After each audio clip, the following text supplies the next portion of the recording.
अस्सलाम वालेकुम नाज़रीन, सुनो न्यूज़ पर आप देख रहे हैं प्रोग्राम लाइव विद जामी। सूरत हाल कुछ यूँ है कि आज राना सनाउल्लाह साहब ने एक बड़ा अहम इंकशाफ किया। वो कहते हैं जी खान साहब किसी डील के लिए तैयार नहीं, मफहूम उनका ये है वो नहीं मान रहा। 2 बार संजीदा एफर्ट्स हुई लेकिन वो नहीं माने। उनसे पूछा गया क्या तीसरी बार भी कोई कोशिश की जाएगी, तो उनका इसका फ़ायदा नहीं है। इनकलाब यहाँ दूर दूर तक नज़र नहीं आ रहा। ये जो 2 वाक़या जिनका वो जिक्र कर रहे हैं, एक है 26 नवंबर से पहले वाला मामला जिसमें गंडापुर साहब, नकवी साहब और दीगर ऑन बोर्ड थे, बैरिस्टर गौहर भी, और एक उससे पहले है जब अमेरिका से तनवीर अहमद और दीगर यहाँ आए और अडियाला उनको एक्सेस मिली। मेरी इत्तला है कि कोर्ट से लेटर भी मिला था, उनकी कई मुलाकातें हुई थीं। शुरू में कोई 30-35 शराइत के ऊपर बात हुई, बाद में वो शराइत सिमट कर 5 तक रह गई, लेकिन फिर भी बात नहीं बन सकी। तो ये जो राना साहब इतनी अहम पोर्टफोलियो बैठ के बात कर रहे हैं, क्या ये एतराफ़ है या PTI के वर्कर सपोर्टर कि हाँ मज़ीद हवा भरने की कोशिश है? क्योंकि इस बीच आपने देखा होगा खान साहब की सेहत को लाहक जो मसाइल थे उसमें भी एक इख्तलाफ पैदा हुआ हुकूमत और PTI के बीच। इत्तला ये भी है कि कल रात KP हाउस में गंडापुर साहब चूँकि इन एक्शन है 2-3 दिनों से, तो गंडापुर साहब और CM साहब के बीच अनबन भी हुई और नौबत यहाँ तक पहुँची कि कोई बुज़ुर्ग रहनुमा जो हैं उनको बीच में इंटरवीन करना पड़ा। आज अलीमा बीबी ने यह कह दिया है कि अली अमीन से साइड पर रहो।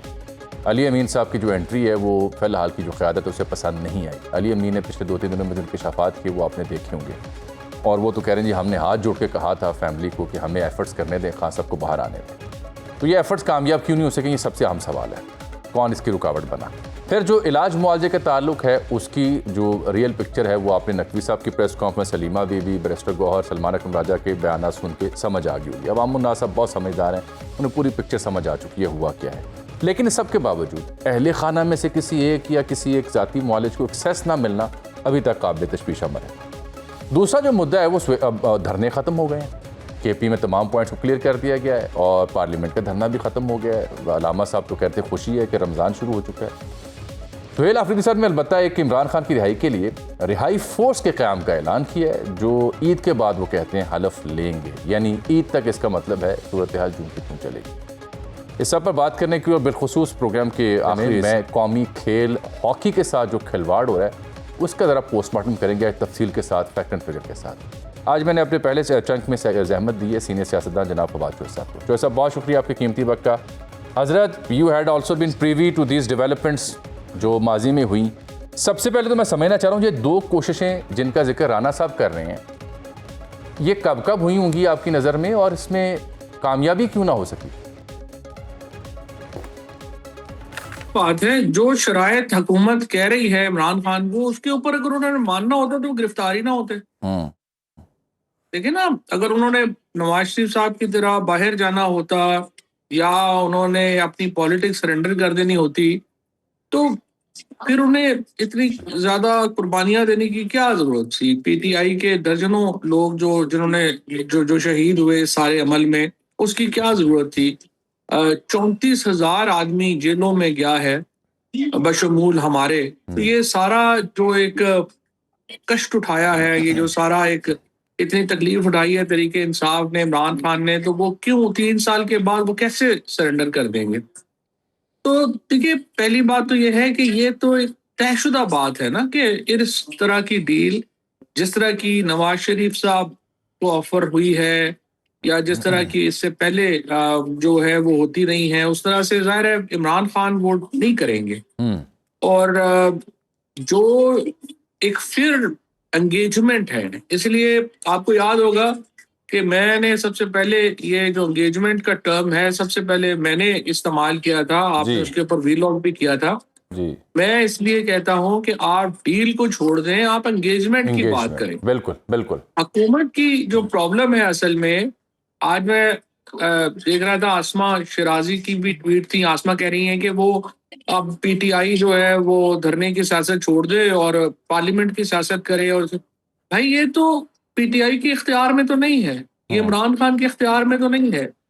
जो मसला है वो ये है कि आप कंप्लीट सरेंडर मांग रहे हैं, वो इमरान खान करने को तैयार नहीं है। वो फिर एंगेजमेंट अगर आप करना चाहें तो इमरान खान भी करने को तैयार होंगे, लेकिन अगर आप कंप्लीट सरेंडर चाहते हैं और उनको आप कोई एनिमी के तौर पर ट्रीट करेंगे तो वो नहीं होंगे। तो लेकिन और फिर चौधरी इसी साहब वजह बदले में देखें ना, बदले में नोइंग खान साहब पॉलिटिक्स, वो भी तो बदले में मुकम्मल सरेंडर चाह रहे हैं ना कि मैं ये मैंडेट ही नहीं मानता, ये खत्म किया जाए, इक़्तिदार मुझे दिया जाए। वो भी तो बदले में ये मांग रहे हैं ना। देखिए, इस पे तो बात ही नहीं हुई ना, ये कोई इशू नहीं है। इसके ऊपर अगर आप बात करना चाहेंगे तो ये तो एक बात ये है कि बिल्कुल एक ही पॉइंट है। इमरान खान कहेंगे फॉरेन इलेक्शन कराया जाए, हुकूमत कहेगी जी नहीं अभी हम इलेक्शन नहीं करा सकते, हम तो मुंतखब होके आए हैं सो कॉल्ड, चलें जैसे भी है। तो आप इलेक्शन अभी ना कराएं, बाद में करा लें। इमरान खान को भी तो जरूरत है ना पार्टी को रीऑर्गेनाइज। ये जिन जोकर्स के एग्जैक्टली। साथ इस वक्त इमरान खान गुजारा कर रहे हैं, जाहिर है कि ये कुछ सीरियस पॉलिटिक्स के लोग तो नहीं है ना। इमरान खान को भी तो पार्टी रीबिल्ड करनी है, उनको भी टाइम चाहिए। तो इसलिए इमरान खान से ये बात हो सकती है कि वो फौरी इलेक्शन में ना आए, कि बात ना करे, और उस पर बातचीत भी हो सकती है, उस पर चीजें भी आगे चल सकती हैं। लेकिन अगर आप प्रॉब्लम जो आ रहा है ना जी, जिस तरह अगर आप देखें जो नेशनल डायलॉग कमेटी जो हम बात कर रहे थे, हम बार बार ये बात कर रहे हैं कि मुज़ाकरात सेकंड फेज की बात है। आप पहले माहौल तो बनाएं जिसमें कोई बंदा बैठ के बात करने जोगा हो। आप कोई खवातीन प्रिजनर्स तक को रिलीज करने को आप तैयार नहीं है। आप किसी जो 75 साल के लोग 3 साल से जेलों में हैं, उनको कोई रिलीफ देने को आप तैयार नहीं है। हर रोज एक नया किसी सहाफी को उठा लिया जाता है, किसी को कुछ कर, जिससे तलखियां बढ़ रही। सच्ची बात यह है कि जो गवर्नमेंट की पॉलिटिक्स है वो तो बियॉन्ड अंडरस्टैंडिंग है मेरे। बिल्कुल ठीक। मैं इसको आगे लेके चलता हूं, लेकिन आपने उससे पहले कहा ना जो शराइत थी मुकाबली थी। मैं कमिंग बैक टू राणा साहब स्टेटमेंट के 2 सीरियस एफर्ट्स हुई थी जिनका मैं हवाला दे चुका हूं। आखिर क्या ऐसी शराइत थी? देखिए, शराइत तो पहले जो शराइत की बात है वो तो यही है ना कि आप पॉलिटिक्स ना करेंगी और आप घर पे जाके बैठ जाएं या आप लंदन चले जाएं। जो अली अमीन गंडापुर से जो मेरी बात हुई थी, जो वो कहते हैं वो तो ये थी कि जी वो आप इलेक्शन लड़े मियाँ वाली से, लीडर ऑफ अपोजिशन बन जाएं, अच्छा। और आप इस सिस्टम को जो है वो यूं ही चलता रहने दें। और ये 20 में हम देख लेंगे। आप जाहिर है कि बाकी जो है चीजें हैं उसको तस्लीम करें। देखिए, इमरान खान से वो चीज करनी चाहिए ना जिसको वो मान लें। तो ठीक है, आप वो, मैं तो देखो ना 2018 का इलेक्शन या 2013 का इलेक्शन या उससे पहले के कई इलेक्शंस जो हैं वो नहीं ना माने इन्होंने, मुख्तलिफ पार्टीज ने। कभी PMLN नहीं मांग रही थी, कभी पीपल्स पार्टी ने मांग। मतलब सबसे कंट्रोवर्शियल इलेक्शन इससे पहले का जो हुआ है वो 1990 का इलेक्शन हुआ है, जिसमें इसी तरह से नताइज और खैर तब्दील नहीं किए गए, लेकिन उससे पहले जो मैनूवरिंग की गई और बेनजीर भुट्टो उस इलेक्शन को हमेशा चमक का नतीजा करार देती रही। लेकिन वो आप इलेक्शन नहीं भी मानते और आप चलते भी रहते हैं, इस तरह से आप चलते रहे, क्या फर्क पड़ता है। लेकिन अनफॉर्चुनेटली मेरा ये ख्याल है कि इमरान खान से ये उम्मीद रखना कि वो कोई बाहर चले जाएंगे, वो बात नहीं करेंगे, ये बात मुश्किल है कि उनसे एक्सपेक्ट किया जाए। अच्छा, अभी आ जाते हैं जरा खान साहब की सेहत मसाइल के ऊपर। देखी होगी आपने सूरत हाल, नकवी साहब की प्रेस कॉन्फ्रेंस में सलीमा बीबी की गुफ्तगू, बैरिस्टर गौहर, सलमान अकरम राजा, इन सबको मैंने बड़ा तफसील से सुना, देखा, बात भी करने की कोशिश की। मुझे तो ये समझ आई है कि देवर ऑल इन कॉन्टैक्ट। मसला सिर्फ कि फ़लाँ बंदा जाएगा, फ़लाँ नहीं जाएगा, मैं जाऊँगा या फ़लाँ नहीं जाएगा, इस पे हुआ। अदरवाइज़ ऑन बोर्ड थे। नदीम कुरैशी साहब की इन्वॉल्वमेंट भी साबित हो रही है कि वो दोनों डॉक्टर्स के मशवरे से उनको ऐड किया गया बोर्ड में। आपकी नज़र में व्हाट वेंट रॉन्ग? क्योंकि मेरी इत्तला ये है कि हॉस्पिटल तक मुंतकिल करने को तैयारी हो चुकी थी, 2-4 हफ्ते अगर इलाज करवाते तो वो भी एक बहुत बड़ी डेवलपमेंट होती। चौधरी साहब, नहीं, डेफिनेटली डेवलपमेंट होती, उससे भी टेम्परेचर नीचे आते, चीजें बेहतर होती। और मेरा ये ख्याल है कि दोनों तरफ से ही बात है। पहले तो मुझे आप बताएं, जो भी डॉक्टर फैसल सुल्तान को जानता है या डॉक्टर आसिम को जानता है, मतलब आप उनकी गारंटी, अगर आप उनको मतलब जानते हैं तो आप उनको गारंटी कर सकते हैं कि जी वो कोई पॉलिटिकल बात नहीं आपसे पॉलिटिकल बात भी नहीं करेंगे, ना ही वो पॉलिटिकल एजेंडे पे जाएंगे। दोनों को, फैसल सुल्तान को, आसिम को मैं बहुत अच्छी तरह जानता हूँ। दोनों जो हैं वो थॉरो प्रोफेशनल्स हैं और पूरी मेडिकल जो कम्युनिटी है, and they are not like Pakistan ही के नहीं, वो दुनिया के रीनाउंड डॉक्टर्स हैं। और उस तरह के जो उनके कैरियर्स हैं जो कि उनके बैक पे हैं, तो इस तरह के लोगों से आप एक्सपेक्ट नहीं करते कि वो इस तरह जो है वो जाएंगे। तो पहली बात तो ये थी कि कोई प्रॉब्लम ही नहीं थी उनको एक्सेस देने में। मुझे तो अगर मैं हुकूमत को एडवाइस कर रहा होता तो मैं तो उन्हें कहता कि आप शौकत खानम में उनको भिजवा दें, इमरान खान, ताकि वहां पे उनका इलाज हो, किसी को कोई प्रॉब्लम ही ना हो कि जी वहां पे टेक केयर नहीं हो रही, कुछ नहीं हो रही। लेकिन प्रॉब्लम यहाँ पे अजमल ये है ना कि गवर्नमेंट इतनी खौफजदा है इमरान खान से, उनकी एक तस्वीर, उनका एक बयान, अनफॉर्चुनेटली मुझे समझ यही नहीं आ रही कि ये कैसे ये सिस्टम जो है वो सस्टेनेबल होगा, जहां 4 साल से आप एक शख्स के खौफ में मुब्तला है, आप उनकी तस्वीर नहीं दे पा रहे, आप उनको कोर्ट में पेश नहीं कर पा रहे, आप उनकी आवाज नहीं सुना पा रहे, और तो और आप किसी थर्ड पार्टी के जरिए ट्वीट भी, उससे भी आपको जो है वो अपना कह रहे हैं कि ये भी नहीं होना चाहिए। तो मुझे नहीं समझ आती फ्रैंकली कि इतनी ज्यादा अगर गवर्नमेंट कमजोर है और इतनी ज्यादा इंस्टेबिलिटी है सोच में, दिमाग में, दिल में, तो कैसे आप हुकूमत करें? चलिए, ये तो हुकूमत के एंड है ना। अभी आपने जो आप क़यादत है उसको जोकर्स का है, इतना बड़ा लफ्ज़ आपने इस्तेमाल किया है, चाहे मेटाफोरिकली कहा हो या इन रियल कहा हो, इससे आपकी मुराद क्या है? अभी जो किरदार था उनका, उससे आप मुतमिन नहीं है? जोकर से मुराद जोकर है, हाउ कम? उसमें और क्या बड़ा? How come? देखिए, पहली बात तो ये है कि ये तो 100% इमरान खान की गलती है ना। उनको क्या है कि एक तो खान साहब को पता ही नहीं है कि उनका सियासी कद क्या है। अब आपने ऐसे लोगों को इधर उधर से बुला के जोड़ दिया जिनको कोई, पहली बात तो आप मुझे बताएं, आप जो तहरीक अदम एतमाद आई है, आपने हर मिनट उसको कवर किया है। ये आज जो तरीके तहफ़्फ़ुज़ आइन में सारी लीडरशिप है, क्या ये वो लोग नहीं है जो इमरान खान के खिलाफ नो कॉन्फिडेंस लेके आए? बिल्कुल ठीक, बिल्कुल ठीक। अब ये क्यों इमरान खान के स्ट्राइव करेंगे कि वो बाहर आए और हुकूमत बना जाए? देखें, इनको लाना कितनी बड़ी जो है वो बेट्रियल है अपनी पार्टी के साथ, कि जो लोग आपके लोग, और फिर 34,000 आदमी जो पंजाब में, क्यों नहीं पंजाब बाहर निकल रहा? ये लोग रोज मुंह उठा के कह देते हैं कि जी पंजाब जो है जी वो बाहर नहीं निकल रहा। पंजाब इसलिए बाहर नहीं निकल रहा कि एक आदमी जो जेल गया है, ये पार्टी उसके साथ खड़ी नहीं हुई। बशमूल टॉप लीडरशिप, सारे जो पंजाबी जिस जुल्म से गुजरे, जिस तशद्दुद से गुजरे, पार्टी ने एक एक आदमी को डिसोन किया और उसके साथ खड़ी नहीं हुई। आज किस मुंह से जो है ये पंजाब से डिमांड कर रहे हैं कि वो बाहर निकलें? और फिर जब आप सलमान राजा को लगाते हैं, अपने वकास अकरम को लगाते हैं, इस तरह के जोकर्स को उठा के लगाते हैं लीडरशिप में पंजाब में, और फिर आप इवन गौहर साहब जो है उनको आप पार्टी का चेयरमैन बनाते हैं, तो ये लोग कौन हैं? इनके कहने पे लोग कैसे निकले? तो सब किसे वो लगाते? सब लोग तो जा चुके थे, आप समेत। किसे लगाते? दस्तयाब जो थे उन्हीं में से लगाना था। मैं एक बात कर लूं आपसे, एक नुक्ता ले लें। मेरा सवाल ये है कि मेरा सवाल ले लेना सर, सवाल ले लें कि किसे लगाते, क्योंकि लोग जा चुके थे, एक बात। दूसरी बात ये कि जिन लोगों का आप जिक्र कर रहे हैं, फैक्ट ऑफ द मैटर ये है कि पंजाब में जो 5 बड़े असीरान हैं या कैदी हैं, वो तो उन तक नहीं पहुंचे। आम वर्कर तक क्या उन्होंने पहुंचना था? तो यही तो मैं कह रहा हूं ना, आज शाह महमूद कुरैशी की पार्टी की डिसीजन मेकिंग में क्या हैसियत है? इजाज चौधरी की क्या हैसियत है? महमूद रशीद की क्या हैसियत है? यास्मीन राशिद की, उमर चीमा की क्या हैसियत है? बाकियों को तो छोड़ ही देना।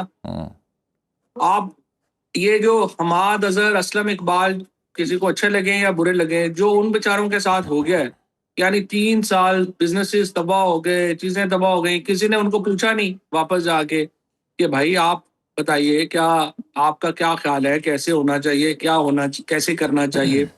आपके जो एमपीएज हैं या एमएनएज हैं जो पहले यहाँ पे थे, सिर्फ 13 एमपीएज जो है उनको अलाउ किया गया कि वोटियों को, आपको नहीं पता कि जो लोगों को इलेक्शन नहीं लड़ने दिए गए, कैसे नहीं लड़ने दिए गए? ठीक, आपने उठा के उन सबको जो है। साहब, दो इंतहाई मुख्तसर सवाल आपके लिए।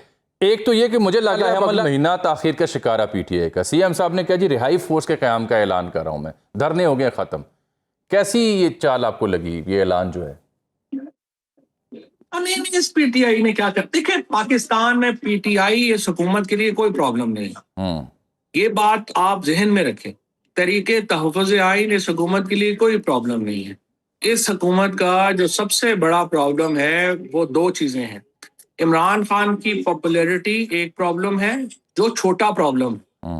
जो अनपॉपुलैरिटी है शरीफ की और अपना जरदारी की एस्टैब्लिशमेंट के लिए, वो बड़ा प्रॉब्लम है। इकोनॉमी का जो हशर नशर हो गया है वो बड़ा प्रॉब्लम है। जो टेररिज्म में हशर नशर हो गया है वो बड़ा प्रॉब्लम है। आप देखिए जिस किस्म के टेररिस्ट एक्टिविटीज पाकिस्तान में हो रही हैं, और जो शहबाज शरीफ साहब और उनकी हुकूमत जिस तरीके से उसको डील कर रही है, अब आई थिंक अगर कोई मुआवजा ही होगा तो ये सस्टेनेबल है सिस्टम। और प्रॉब्लम ये है कि ये लीडरलेस, अगर यहाँ पे कोई प्रॉब्लम आता है जिसका कोई ताल्लुक पीटीआई से नहीं होगा और जिसका कोई ताल्लुक ये बड़ी जो है वो खौफनाक बात कर रहे हैं आप, बड़ी संजीदा बड़ी खौफनाक और संजीदा बात है। लेकिन जो ऐसा मुझे ये बताएं, ये जो हालिया 2-3 दिनों हुआ है, गंडापुर साहब का मंजर आम पर आए हैं, गज बज के बोले हैं, जो इंकशाफात कर रहे हैं। एक जगह तो उन्होंने कहा मैंने हाथ जोड़े 7-8 लोगों की मौजूदगी में कि हमें एफर्ट्स करने दो, खान को बाहर आए तो वो मामला ठीक कर लेंगे। आप गंडापुर साहब के इंकशाफात और उनके दावे और उनकी जो शिकवे शिकायत हैं अहले खाना समेत दीगर क़यादत से, उनसे सहमत हैं, इत्तफाक करते हैं गंडापुर ठीक कह रहे हैं? देखिए वो तो मैं इसलिए उनके साथ एग्री करता हूँ ना कि मुझे एग्जैक्टली पता है कि उनकी कोशिशों का, मुझे एग्जैक्टली पता है कि वो जो बात कर रहे हैं वो सही बात कर रहे हैं। और वो बिल्कुल सही बात कर रहे हैं कि सलमान राजा कौन होता है। सलमान राजा मेन एडवाइजर था नून लीग का जब अपना हमारा नो कॉन्फिडेंस हो रही थी। तो अब आके जो है वो तो मामे ना बने पीटीआई के। ये बात तो बिल्कुल जो कह रहे हैं अली अमीन गंडापुर, वो बात बिल्कुल सही कर रहे हैं। और देखिए अली अमीन गंडापुर भी जो है ना, वो जज्बाती जरूर हो सकता है, कई दफा वर्ड सिलेक्शन सही नहीं हो सकती, लेकिन उसकी इमरान खान के लिए जो एक फीलिंग्स हैं, पीटीआई के लिए जो फीलिंग्स हैं, ये वो लोग हैं जिन्होंने ये पीटीआई बनाई है, तो ये इनको अलहदा तो नहीं देखा जा सकता ना। तो वो जो बातें कर रहे हैं, बैरिस्टर सैफ ने जो एफर्ट डाली, अली अमीन गंडापुर ने जो एफर्ट की, इन लोगों ने जो एफर्ट की, देखो पीटीआई ने फिर उसका क्या उनको जो है वो इनाम दिया। अब आपको भी पता है barrister Saif was the person जो कि बुशरा बीबी जब बाहर आई हैं तो उसके पीछे बैरिस्टर सैफ था। आपने उठा के उसको फारिग ही कर दिया। तो इस तरह तो नहीं कि जो आदमी आपके साथ अच्छा है, जिसने आपके लिए एफर्ट की है, जिसने आपके लिए कोशिश की है, जब वक्त आया आप उठा के उसको फारिग कर। चौधरी साहब, ये आपकी भी एक कमेटी सामने आई थी, इजलास जुलूस हुए थे इस्लामाबाद में, क्या वजह बनी? को मांद पड़ गई आपकी एफर्ट्स जो हैं, ये आपकी जो कमेटी थी, क्या वजह बनी? कोई आशीर्वाद नहीं मिला, कोई डांट डपट पड़ गई है, या आपको लगा है कि फरीकैन इत्तफाक नहीं करेंगे आपकी एफर्ट्स पर? नहीं, देखें हमारा जो बातचीत हुई हुकूमत के साथ, उसमें उन्होंने जो बाद में जो हमारी इनफॉर्मल बातचीत हुई, हमने शहबाज शरीफ साहब से भी मिलने का कहा, हमने नवाज शरीफ साहब से भी मिलने का कहा, हमने मरियम नवाज से भी मिलने की बात कही, लेकिन हमें फिर इनफॉर्मल जवाब ये मिला कि अभी हमारी पार्टी के अंदर इत्तफाक राय नहीं है कि हम इस बात के ऊपर आगे कैसे बढ़े। तो हम पहले अपनी कर लें, उसके बाद फिर हम आपसे मुलाकात जो है वो रखेंगे। अब उसके बाद यूं लगता है कि इनके अंदर ये इत्तेफाक हुआ है कि हमने पीटीआई को कोई रिलीफ जो है वो नहीं देना।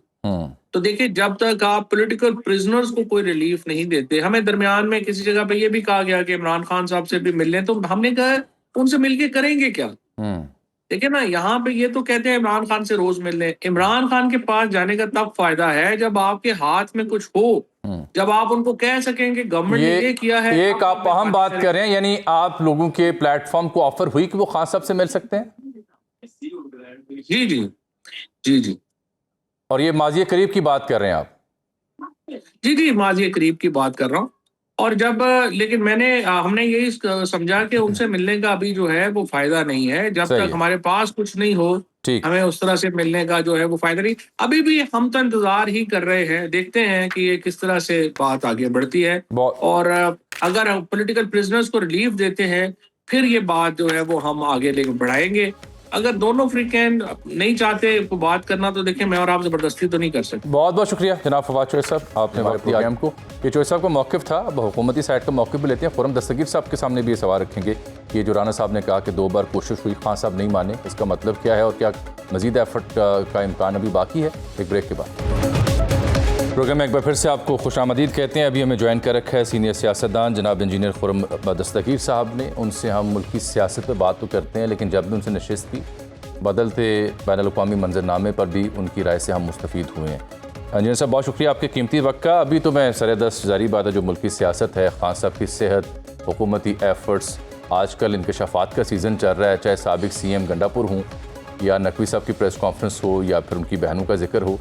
और आज तो राना सनाउल्लाह साहब ने यह भी बता दिया है कि जनाब माजी में 2 बार कोशिश हुई थी लेकिन नाकाम हुई। तो यहाँ से मैं शुरू करूँगा, फिर ज़रा मशरक़ वुस्ता और दीगर सूरत हाल पर आपसे तबादला ख्यालात करते हैं। खुर्रम साहब, आप कई दिहाइयों से सियासत को देख रहे हैं, ये what exactly has gone wrong? ये पिछले एक हफ्ते में ऐसा क्या गड़बड़ हुई कि अब फरीक़ैन पॉइंट ऑफ नो रिटर्न या डेड एंड पे आके खड़े हो गए हैं? एक उम्मीद जागी थी कि शायद कोई मामला फ़हमी हो, इलाज मुआलजे में तशफ़ी तसल्ली हो खान साहब की, लेकिन आज फिर जब मैं आपसे बात कर रहा हूँ तो इस वक्त लगता है कि स्टैंड स्टिल है। जी, ये तो कोई नई बात नहीं है। और इसमें जब भी तहरीक इंसाफ या उनके बानी के सामने मौका होता है कि वो कोई मतानत से और संजीदगी से फैसले कर सकें, वो हमेशा इंतशार और फसाद का इंतखाब करते हैं। ये एक दफ़ा नहीं हुआ, ये 2022 में भी जब इंतखाबात पर बात काफ़ी करीब आ गई थी तब भी उन्होंने ये फैसला किया। फिर उन्होंने, बल्कि उसके बाद तो वो आपको मालूम है कि 9 मई का फैसला भी उन्होंने किया। तो जब भी उनको मौका मिलता है, या हम उनसे कहना चाहते हैं कि भाई बात क्या करनी है, बात ये करनी है, हुकूमत का वाहिद जो इंटरेस्ट है वो ये है कि पाकिस्तान जो दहशतगर्दी का शिकार है, पाकिस्तान जो मुआशी तौर पे कसाद बाजारी का शिकार है, पाकिस्तान जो ओवरऑल पुरअमन रहे ताकि हम मुआशी तौर पर आगे बढ़ सकें और दुनिया को भी ये एक मैसेज भेज सकें कि पाकिस्तान जो है वो अब एक पुरअमन और स्टेबल मुल्क है जहां आप इन्वेस्ट कर सकते हैं। हुकूमत का वाहिद इंटरेस्ट ही है। अगर वो ये समझते हैं कि शायद कोई एहतजाज करके हुकूमत जो है वो उसको सियासी तौर पर नुकसान, आप देखिए एहतजाज के बाद हुकूमत सियासी तौर पर मजबूत हुई है, कमजोर नहीं हुई। और अब जबकि चारों सूबों में बशमूल खैबर पख्तूनख्वा में और वफाक में जब स्टेबल मेजॉरिटीज हैं, तो हुकूमत के सामने तो उस तरह कोई सियासी चैलेंज नहीं है। लेकिन ये जरूर है सियासी चैलेंज है। तो इस दफा भी आपके नाजरीन शायद भूल गए कि ये तमाम जो पिछले एक हफ्ते में शोर उठा बानी चेयरमैन की सेहत का, उस शोर से 3 हफ्ते पहले ही हमने तो उनका इलाज शुरू कर दिया। यानी पहला उनका जो इलाज था वो 24 जनवरी की शब जो है वो पिम्स अस्पताल में हुआ। तो इस सारी जो कहानी थी उससे तो पहले ही जो फर्ज था असल में हुकूमत का कि उनका इलाज फौरी तौर पर शुरू कराया जाए, वो तो इलाज शुरू करवा दिया और उसका नतीजा भी हमने देख लिया कि अब अल्हम्दुलिल्लाह उनकी बिनाई जो है वो अब तकरीबन दुरुस्त है, जो 74 साल शख्स की हो सकती है। वरना नजर की ऐनक तो मैंने भी लगाई हुई है, तो मेरी भी कोई बिनाई कुछ परसेंटेज तो कॉम्प्रोमाइज हो गई। अच्छा, चलिए, अल्लाह आपको बेहतर नजर दे। ये अभी आपने कहा कि इंतखाबात पर भी इत्तफाक हो गया था या हो रहा था। पहले मैंने सुन रखा है कुछ जिम्मेदारों से कि जब हुकूमत संभाली नून लीग ने वोट ऑफ नो कॉन्फिडेंस के बाद, तो बहुत जल्द इंतखाबात की कोशिश थी और तकरीबन इत्तफाक राय PTI के साथ हो गया था। इज इट ट्रू कि लास्ट मोमेंट पे PTI नहीं मानी उस पर? नहीं, ना सिर्फ नहीं मानी बल्कि उन्होंने 25 मई 2022 को हुकूमत पर चढ़ाई की, इस्लामाबाद पर चढ़ाई की। अगर आपको याद हो कि जब उन मेट्रो के स्टेशन जो है वो तोड़े और जो इस्लामाबाद में जो जिना एवेन्यू पर उन्होंने दरख्तों को आग लगाई और उसी तरह की हुल्लड़बाजी की, तो जब वो वाकया हुआ तो उससे ये एहसास हुआ कि ये बात अब वाज़ेह है पाकिस्तान की जो दूसरी सियासी कुव्वतें हैं कि PTI किसी भी तरह जो है एक जिसे कहते हैं पुरअमन पार्लिमानी सियासत का पार्टनर नहीं हो सकती। उनको हमेशा जो है वो एजिटेशन चाहिए, उनको हमेशा आग चाहिए, उनको हमेशा एक फसाद चाहिए सड़क पे। यही उनका सियासत का स्टाइल है जो हमने 2014 से देखा है और उस पर आज भी वो कारबंद। ठीक, लेकिन आज जो राना साहब ने, ये तो हो गया माजी का किस्सा के इत्तेफाक राय हो रहा था लेकिन एट द एंड वो वॉकआउट कर गए। ये ख्वाजा सार रफीक साहब ने भी अगले रोज़ लाहौर में नशिस्त के दौरान इसके ऊपर तफसीली रोशनी डाली थी। अगली दो बातें बड़ी संजीदा हैं जो राना सनाउल्लाह साहब जहांदीदा इंसान है, उन्होंने ये बात की है। उन्होंने कहा जी 2 बार संजीदा कोशिशें हुई थी। एक वो बता रहे हैं जब अमरीकी कुछ लोग आए थे, मेरा ख्याल है वो तनवीर अहमद का जिक्र कर रहे हैं और दीगर का, और दूसरा वो बताते हैं कि 26 नवंबर का जो इस्लामाबाद में धरना था, एहतजाज था, उसमें जो नकवी साहब और गंडापुर साहब के बीच में कोशिशें थीं। ये हुकूमत का बहुत बड़ा एतराफ़ है कि 2 बार कोशिश हुई, और साथ वो कहते हैं कि वो किसी डील के लिए तैयार नहीं। ये तो एतराफ़ है कि he is not willing to buy anything. नहीं, देखिए ना, उनकी जो है वो डील्स हम कहते हैं, मैं अब अंग्रेजी का लफ्ज, आप बेहतर उर्दू जानते हैं, जो म्यूचुअल को एग्जिस्टेंस है ना, एक दूसरे के साथ रहने की बाहमी रजामंदी, बकाए बाहमी उसे कहेंगे सर, नाकिस राय में। बकाए बाहमी हम उसे कह सकते हैं, या जिसे हम एक जमहूरी रवादारी कह सकते हैं, वो नहीं है तरीके। देखिए, वो जो भी गुफ्तगू होनी है, जो भी हमें तरीके का ढूंढना है, उसकी बुनियाद ये होगी कि अगर हम तहरीक इंसाफ को जो 31% वोट मिला 8 फरवरी को, उसका वो एहतराम चाहते हैं, तो फिर जो 69% वोट उनको नहीं मिला, उसका भी उन्हें एहतराम करना होगा। ये बिल्कुल बॉटम लाइन है कि जब तक वो उस 69% का एहतराम नहीं कर सकते और वो कहते हैं कि जी आप सब जाली हैं और आप सब लोग जाएं, तो फिर जो है वो फिर उनके 31% का भी एहतराम नहीं होगा। और इसलिए बात बार बार टूट जाती है कि उनकी जो अब पार्टी की जो घुट्टी में कहते हैं, उनकी जो जबिल्लत है, वो हमेशा जो है वो उसमें एरोगेंस है, उसमें दूसरों के बारे में तहकीर है, और ये जो एक दूसरे का मैंडेट तस्लीम ना करना, उनका जो भी राय हो, अब हुकूमतें बन चुकी है, 2 साल हो गए हैं, अब अगर आगे बढ़ना है, मैंने शायद आपके प्रोग्राम में पहले भी कहा है, तो आए हाकिमियत का मुकाबला कर लेते हैं ना। खैबर पख्तूनख्वा बेहतर सेहत और तालीम और अमनो अमान और इंसाफ और इंफ्रास्ट्रक्चर डिलीवर कर दे, उनके पास मौका है। लेकिन उनके भी सारी जो फोकस है और उनके जो सारे वसाइल हैं, वो वफाक पर चढ़ दौड़ने के लिए, और जो अडयाला में कैद एक शख्स है, उसकी अना की तस्कीन के लिए खैबर पख्तूनख्वा के 4.5 करोड़ जो पाकिस्तानी हैं, उनको उसकी भेंट चढ़ा दिया गया। खुरम साहब, राना साहब ये कहते हैं कि नवाज शरीफ साहब बड़े सियासतदान पर उन्होंने अपने आप को, पार्टी को बचाया, रास्ता निकाला। साथ ही वो कहते हैं कि इनके साथ 2 बार बातचीत, ये मामला फहमी कोशिश हुई, ये नहीं मान रहे। इन दोनों वाक़यात की मफहूम क्या होगा?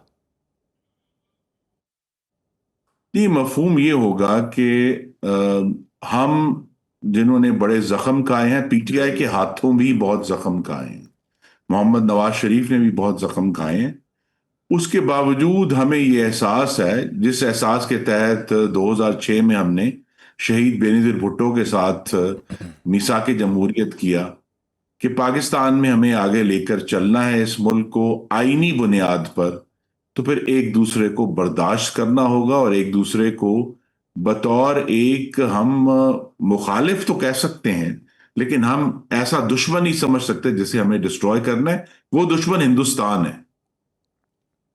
ठीक। खुरम साहब, तो फिर ये 2 वाक़या जो राना साहब बता रहे हैं, इनकी नाकामी के बाद आपका तजुर्बा क्या कहता है, और बिलखुसूस ये बीमारी के बाद की जो सूरत हाल रही, क्या कोई तीसरी एफर्ट भी हो सकती है या उसका इम्कान ख़त्म होता दिखाई दे रहा है आपको? देखिए, एफर्ट जो जिस पिंजरे में, वो पिंजरा है बानी चेयरमैन के तकब्बुर का, उनकी जो पाक फौज मुखालिफ जो एक बोगस है, उस पिंजरे में उन्होंने अपने आप को कैद किया हुआ है। और तीसरा हम ये भी कह सकते हैं कि उनका मुकम्मल इनकार है कि खैबर पख्तूनख्वा में किसी भी तरह अवाम की फलाह की सियासत की जाए। अगर वो उस पिंजरे से बाहर आना चाहें तो दरवाजा खुला है, और हुकूमत भी मुज़ाकरात की मेज पर बैठी है। आए अवाम की फलाह के लिए चलें, छोड़ दें, हम एक दूसरे को नहीं मानते, हम कहते हैं कि हम एक दूसरे के बहुत बड़े दुश्मन हैं, लेकिन जिन लोगों ने, पाकिस्तान के लोगों ने हमें एजिटेशन के लिए तो वोट नहीं दिए ना, हमें पाकिस्तान के लोगों ने मुस्तकिल इंतशार के लिए वोट नहीं दिए, उन्होंने वोट दिए कि उनके बच्चों के मुस्तकबिल के बारे में सोचें। तो चलें यही काम कर लेते हैं कि पाकिस्तान की आने वाली नस्लों के मुस्तकबिल के बारे में, उनके मुआशी जो बेहतरी है उसके बारे में, पाकिस्तान में जो दहशत गर्दी हो रही है उससे लड़ने के, ये एजेंडा बड़ा क्लियर है अगर वो उसके ऊपर आना चाहे। अच्छा, मैं ये समझना चाह रहा हूँ कि उनकी ये जो सेहत का मसला है, बीमारी का, इसमें आखिर हरज क्या है अगर एक शख्स या उसके अहले खाना चाह रहे हैं कि उनके किसी ज़ाती मुआलिज को एक्सेस दे दी जाए, और ये भी कहने को लोग तैयार हैं कि जी वो सियासी गुफ्तगू नहीं करेंगे, तो इसमें हरज क्या है? जबकि उन्हीं 2 डॉक्टर्स के साथ जो स्पेशलिस्ट की टीम भेजी गई उनने भी टेलीफोनिक मुकालमा किया। एक बात यह कि उनमें से एक डॉक्टर क्यों नहीं अंदर जा सकता, दूसरा अहले खाना को भी हक है कि वो भी जाके मिल के देख सकें कि how is he feeling now. तो इसमें हुकूमत हिचकिचाहट का शिकार क्यों है?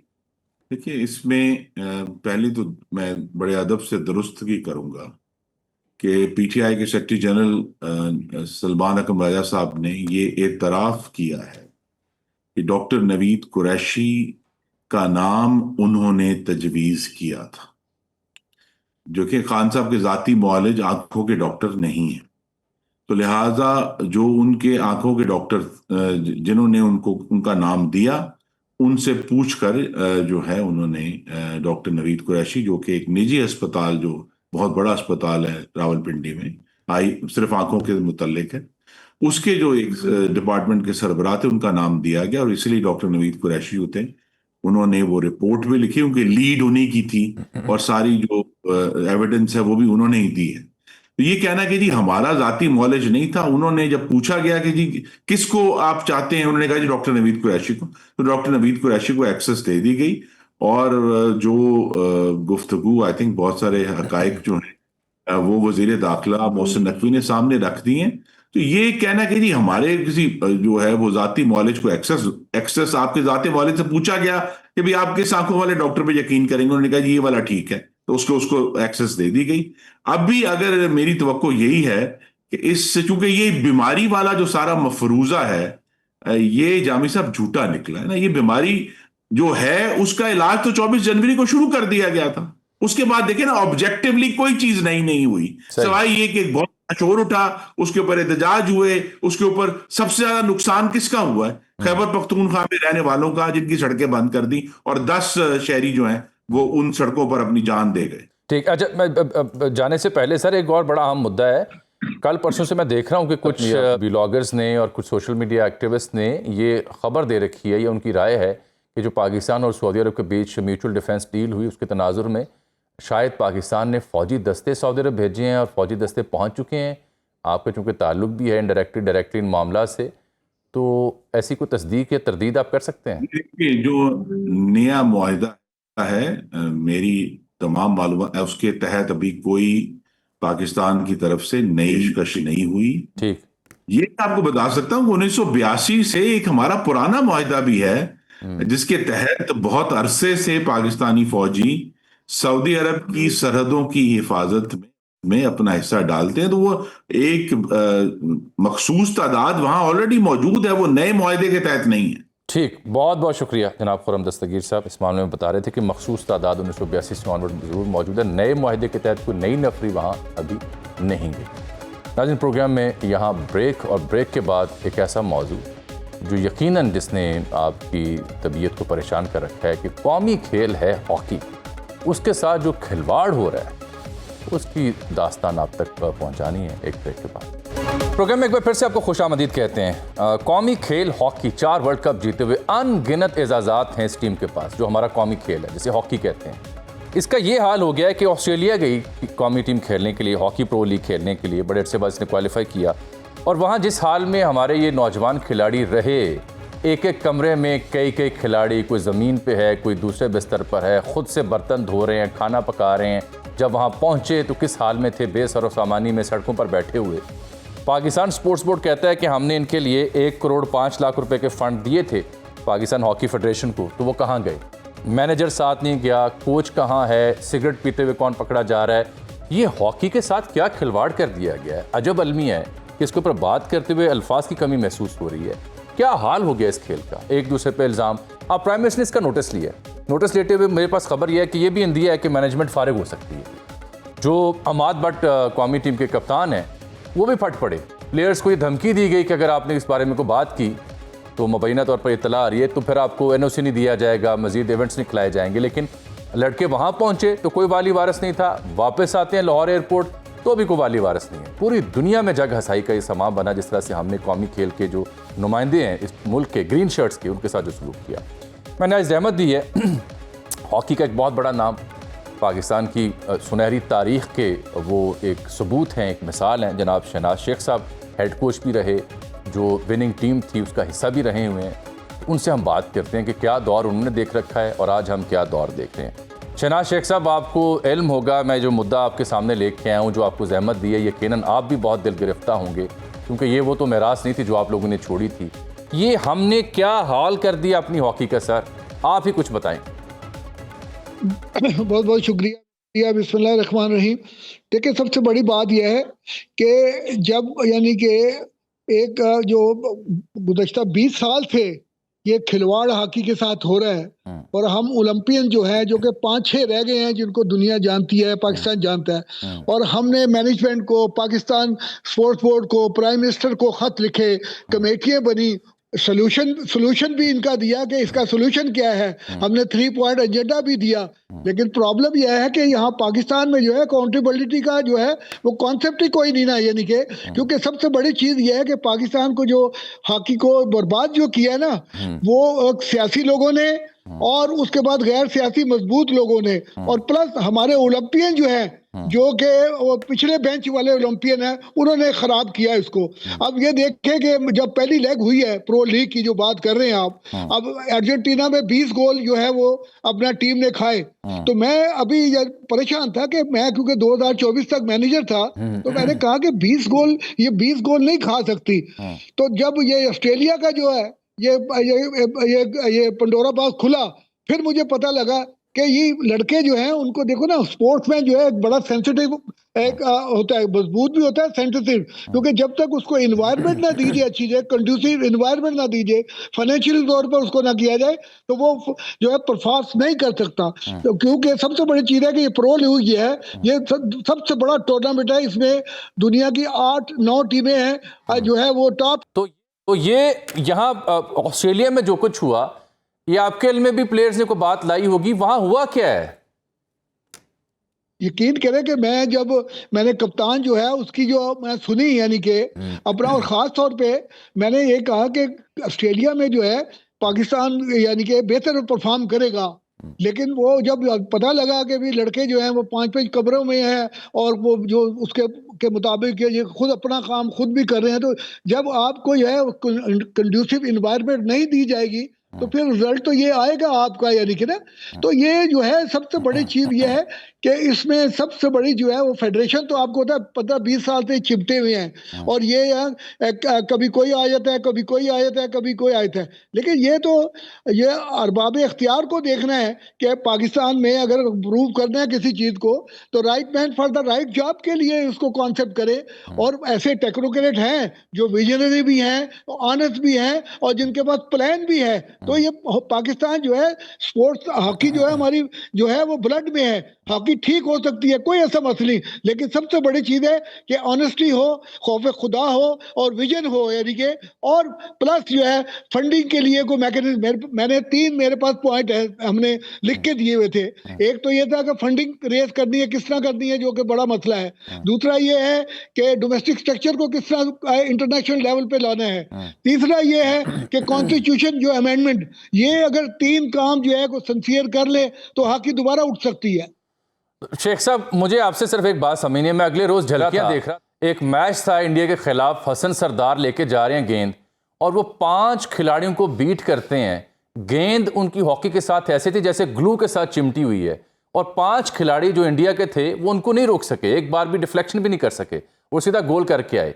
एक वो वक्त था और आप वाला वक्त है।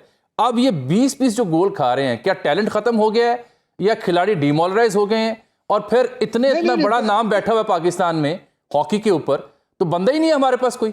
असद सरदार ने जो गोल किया था इंडिया के खिलाफ, मुझे वो अपना गोल याद आ गया था जो 72 में मैंने म्यूनिख ओलंपिक में इसी तरह 5-6 आदमियों को काट के, जर्मनी में आपने किया था, जर्मनी वाले ओलंपिक्स में। जी म्यूनिख ओलंपिक में 72 में ना। तो हमने, तो मकसद कहने का है कि टैलेंट मौजूद है, अभी भी खिलाड़ी अच्छे हैं मेरे पास। मैं देखो ना, 2024 में मैं मैनेजर था पाकिस्तान टीम का, और यानी कि वो ठीक ठाक खेल रहे थे। प्रॉब्लम ये है कि हमारी जो अपना फेडरेशन है, एक तो किसी आदमी को टिकने नहीं देती, हर 6 महीने के बाद मैनेजमेंट चेंज कर देते हैं, हर महीने के ये करते हैं, जिससे जो है वो लड़कों का आपस में जो कॉन्फिडेंस होता है वो शेक होता है। तो ऐसा कोई मसला नहीं है, लेकिन अभी जो है सबसे बड़ी चीज ये है कि आदमी को जो है वो अपना अब इनको जो है अगर ये कोई प्रेसिडेंट जो गवर्नमेंट सेट कर दे और ये जो जिन्होंने ये ऐसा जुर्म किया है इसको सजा देंगी तो इंशाल्लाह ताला आने वाला दिन जो है आने वाला वक्त जो है वो बेहतरी की तरफ जाएगा। लेकिन अगर आप इसी तरह जो है वो सिर्फ मीटिंगें कमीशन बनाएंगे तो कुछ भी नहीं होगा फिर। बहुत शुक्रिया शहनाज शेख साहब, साबिक ओलंपियन हमारे गुफ्तगू थे। और अब हमें ज्वाइन किया है नसरुल्लाह राना साहब ने।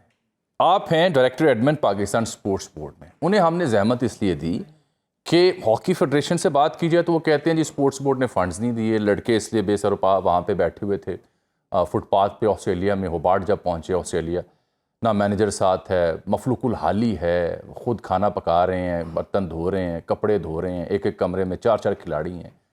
क्या हाल कर दिए इस खेल का जिसे हम कौमी खेल कहते थे, जिसमें बेशुमार एजाज़ात, वर्ल्ड कप से लेके चैम्पियंस ट्रॉफी, ओलंपिक के मेडल्स अनगिनत।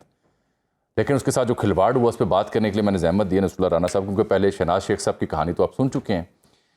राना साहब, ये पाकिस्तान स्पोर्ट्स बोर्ड के ज़िम्मे होता क्या है हॉकी फेडरेशन से जुड़े मामलात की जहाँ तक बात है? सर पहले तो फेडरेशन को फंडिंग कर दी जाती थी और आजकल गवर्नमेंट ने, बल्कि हमारे पाकिस्तान स्पोर्ट्स बोर्ड का एक बोर्ड है, उसने ये फैसला किया था कि फंडिंग जो है ना वो पाकिस्तान स्पोर्ट्स बोर्ड यूटिलाइज करेगा ठीक इनके मामलात में, फेडरेशन के मामलात में, क्योंकि उसमें बहुत सारी कबाहतें थी जिनको मैनेज करने के लिए ये असाइनमेंट पाकिस्तान स्पोर्ट्स बोर्ड को दी गई। और उसके साथ हमने इससे पहले अर्जेंटीना का टूर उन्होंने किया, उसमें ये कंडीशन ये भी है कि ये रीइंबर्समेंट जमा करवाएंगे, हमें जो भी खर्चे करेंगे वो अखराजात जितने भी है वो पाकिस्तान स्पोर्ट्स बोर्ड को जमा करवाएंगे और पाकिस्तान स्पोर्ट्स बोर्ड जो है उनको उसको रीइंबर्स कर देगा। तो पीछे अर्जेंटीना का टूर था, प्रो लीग का ही इवेंट था, तो बड़ा खुश उसलूबी से इन्होंने वापस आके पैसे जमा करवाए, अपना रसीदें जमा करवाई और हमने उनको पेमेंट्स कर दी। उसमें अभी तक मतलब उसको कोई पैसे के मामले तो कोई मसला नहीं है, बाकी उसकी जो भी ऑडिट नहीं, जो चीजें मैं सिर्फ देखने वालों, मैं नाजरीन की समझ बूझ के लिए, क्योंकि आप तो थोड़ा टेक्निकली इसे एक्सप्लेन कर रहे हैं, मैं ये समझना चाह रहा हूँ आपसे कि जो कौमी टीम जब कहीं जाती है तो उसके दौरे के अखराजात क्या PHF बर्दाश्त करता है या पाकिस्तान स्पोर्ट्स बोर्ड के जिम्मे होते हैं? पाकिस्तान स्पोर्ट्स बोर्ड किस मद में जिम्मेदारी लेता है, वो ट्रांसफर करता है रकम PHF को, फिर दौरा मुमकिन होता है? सर किसी दौर में तो पाकिस्तान हॉकी को बहुत ज्यादा स्पॉन्सर्स मिलते थे, तो अभी जो रुझान नया है उसमें तो पाकिस्तान गवर्नमेंट ही सारा कुछ बियर करती है और 25 करोड़ जो है ना वो प्रो लीग के लिए गवर्नमेंट ने दिया है इनको, मतलब हमें पाकिस्तान स्पोर्ट्स बोर्ड। तो उसके अलावा 15 करोड़ का इन्होंने खुद वादा किया है कि ये खुद लोग जनरेट करेंगे। इसके अलावा बाकी मैंने कहा ना कि लीग स्टार्ट है और प्रो लीग का जो ऑस्ट्रेलिया का टूर था जिसमें ये मैच क्रिएट हुआ है, तो उसमें भी हमारी तरफ से 20 तारीख को इन्होंने जमा करवाए थे अपना जो भी होटल के मामला थे, जो 20 जनवरी की बात कर रहा हूँ मैं। तो 20 जनवरी को ही इसके साथ ये था कि 0 डे था उसमें उसको उसकी जो एडवांस पेमेंट जमा करवाने का, तो 0 में तो कुछ नहीं हो सकता। तो जो हमारे करस्पॉन्डेंस में जो टाइम लगता है, सरकारी मामलात हैं, वो तो लगता ही लगता है, लेकिन इसमें कहीं ये नहीं हुआ कि लड़कों को, बल्कि $1600 पर हेड यानी हर बच्चे को पे कर दिए गए थे पैसे जो डेली की कीमत में। नहीं तो अभी ऑस्ट्रेलिया जाने से पहले पाकिस्तान स्पोर्ट्स बोर्ड ने कितने पैसे दिए PHF को? हमने सर इनको $1600 के हिसाब से तो लड़कों को दिए 25 लोगों को, और उसके अलावा 1 करोड़ जो है इनको दिया हमने इसका डायरेक्टली, ये जो होटल का खर्चा था होटल का, ठीक। और उसके अलावा जो है $3000 हमने मिसलिनियस में भी दिए थे इनको। और ये ऐसी चीजें तो ये मान रहे हैं। अच्छा ठहरिएगा सर, राणा साहब रुकिएगा। इसका मतलब है कि आप तस्दीक कर रहे हैं कि जो स्पोर्ट्स बोर्ड के जिम्मे काम था वो हो गया, पेमेंट आपने कर दी अलाउंस की मद में, चाहे डेली हो या मिसलिनियस एटसेट्रा। तो प्रॉब्लम फिर इसका मतलब है ये है कि PHF उन फंड्स की यूटिलाइजेशन ठीक नहीं कर सका, ये PHF के ऊपर बाहर आएगा कि वो मिसहैंडल करे, उन्होंने मिसहैंडल किया, उनकी वजह से लड़के वहां खजल हो रहे थे, and this was not the job of the Pakistan sports board. जी डेफिनेटली, आप देखें अब तो हम वहां पे हैं ही नहीं, हमने अपना किसी का काम ये करना था, पेमेंट करनी थी, हमने कर दी। अब पेमेंट जो है वो वहां पे इनके पास पहले से भी मौजूद थे पैसे और अभी भी हैं, और फेडरेशन के पास अपने पैसे भी होते हैं। मतलब ये जो एक्सक्यूजेज है ना, इस पे तो बिल्कुल दो राय नहीं होनी चाहिए, आपको भी हमें भी, कि इतना पैसा जो है इतना होने के बावजूद और इन्हें लिंक्स होते हैं लोगों के, बच्चों को ख्वार नहीं होना चाहिए था। और बच्चों का जो उनका स्टांस है बच्चों का, उस पर तो मैं कोई तबसरा हम लोग करना भी नहीं चाह रहे। उन्होंने तो खुद ही सब कुछ आगे कह दिया। अच्छा, तो अब एक और नुक्ता वाज़ेह करें, एक और नुक्ता वाज़ेह अगर कोई अंदर खाते को बात कर रहा है तो वो गलत कर रहा है, तो आपको मैंने बता दिया। हमें तो राना साहब एक और बात बताइए मुझे, हजरत अगर आप मुझे सुन रहे हैं, Pakistan sports board, Pakistan hockey federation की जानिब से ये जो बदनज़मी या बदअमली इसे मैं कहूँगा जिसका वो मुर्तकिब हुआ, उसके ऊपर पाकिस्तान स्पोर्ट्स बोर्ड क्या कोई एक्शन ले सकता है? क्या कोई ऐसा ज़ाब्ता कायदा है, या you got nothing to do with PHF other than? नहीं, गवर्नमेंट तो गवर्नमेंट, हम गवर्नमेंट है सर, गवर्नमेंट तो गवर्नमेंट होती है, गवर्नमेंट रिस्पॉन्सिबल होती है ऐसी चीज़ों की। और गवर्नमेंट ज़रूर एक्शन ले रही है, इलेक्शन ले चुकी है काफ़ी हद तक, और मजीद भी, क्योंकि अब ये पीएम हाउस से इस पे एक्शन है। बाकी तो हम उस पे बारे में तो हम कुछ नहीं कह सकते, लेकिन अपने ताई जो अपने हमारे एंड पे चीज़ें होती हैं, हमने सारी क्लैरिफिकेशन जो है वो जमा करवा दी हुई। उसमें डीजी साहब ने तकरीबन मैं समझता हूँ कि काफ़ी सालों के बाद वो डीजी ऐसा है जो क्लियर है इन सारी मामलात में, और उन्होंने बड़े क्लियर स्टांस लिए हुए हैं हर चीज़ में। इस मामले में उन्होंने, उनका क्लियर स्टांस है कि इसकी थॉरो इन्वेस्टिगेशन होनी चाहिए। तो इसमें तो कोई दो राय नहीं है। आप ठीक है? नहीं, डीजी साहब तो वाकई क्लियर हेडेड हैं। मैं समझना चाह रहा हूँ कि आपने अभी तक जो इंटरनली इस बात को, मुद्दे को इंक्वायर किया, उसमें फाइंडिंग्स क्या निकली हैं? फाइंडिंग्स वही निकली हैं जो बच्चों ने बताई हैं, खिलाड़ी ने जो बातें की हैं कि वहाँ जाके उनको अच्छी सहूलतें नहीं मिली, वहाँ जाके उनको प्रॉब्लम्स आए हैं। सिडनी एयरपोर्ट पे 11 घंटे का स्टे रह गया उनका। उसके अलावा वहाँ पे जो गेस्ट हाउस बुक हुआ वो एयरबीएनबी के ज़रिए उन्होंने बुक किया, तो वो उसमें चीज़ें कवर होने वाली थी। मुझे नहीं समझ आई, आप भी खुद भी माशाल्लाह समझदार हैं कि ऐसा होना ही नहीं चाहिए था। सही। क्योंकि अगर कुछ एक बार रिपोर्ट हो जाती तो ठीक है, तो लगातार तो ऐसी रिपोर्ट्स नहीं आनी चाहिए थी ना। तो उसमें वहाँ से इन्होंने जो ऑफिशियल साथ थे, तो इन्होंने उसको क्लैरिफाई करने की कोशिश तो की, लेकिन लड़कों का मुतमईन होना जरूरी था, टीम। बहुत शुक्रिया नसरुल्लाह राना साहब, आपका आपने अपने पाकिस्तान स्पोर्ट्स बोर्ड का मौक़िफ़ दिया। सादा सी बात है जो प्राइम मिनिस्टर ने इंडिया भी दी है, फारिग करना चाहिए इस मैनेजमेंट को, जिसकी वजह से पूरी दुनिया में हमें ये सुबकी देखने को मिली। वो लड़के जो वापस आए, उनकी गुफ्तगू सुनने और देखने से ताल्लुक़ रखती है। शनाक शेख साहब से जब मैं बात कर रहा था तो सुनहरी दौर को हम याद कर रहे थे, और ये हाल कर दिया इस टीम का। ना परफॉर्मेंस है, ना फंड्स हैं, ना अकोमोडेशन है, ना उनका कोई वाली वारिस है। हेड कोच जो है वो सिगरेट पीते हुए पकड़े गए, टीम के साथ ही नहीं गए। Is there anyone to look after PHF? और पाकिस्तान का हॉकी खेल जो कौमी है, बार बार लफ्ज़ कह रहा हूँ, उसके साथ ये खिलवाड़ हो रहा है। ये बदनज़मी नहीं बल्कि बदअमली है। मुझे इजाज़त दीजिए। अल्लाह।